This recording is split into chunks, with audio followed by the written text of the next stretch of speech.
یہ قرآن عربی ہے جس میں کوئی عیب اور اختلاف نہیں، تاکہ وہ ڈر مانے۔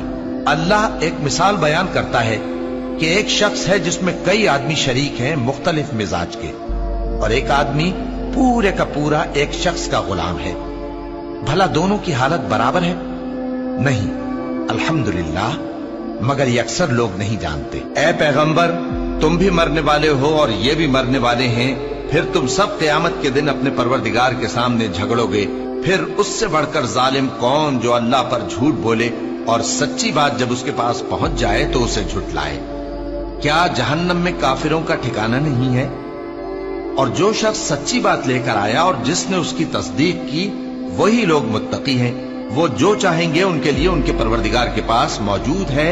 نیکوکاروں کا یہی بدلہ ہے، تاکہ اللہ ان سے برائیوں کو جو انہوں نے کی دور کر دے، اور نیک کاموں کا جو وہ کرتے رہے ان کو بدلہ دے۔ کیا اللہ اپنے بندے کو کافی نہیں؟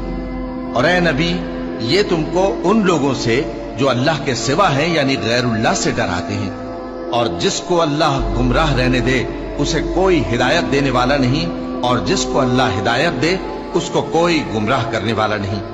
کیا اللہ عزت والا بدلہ لینے والا نہیں ہے؟ اور اگر تم ان سے پوچھو کہ آسمانوں اور زمین کو کس نے پیدا کیا تو کہہ دیں گے کہ اللہ نے۔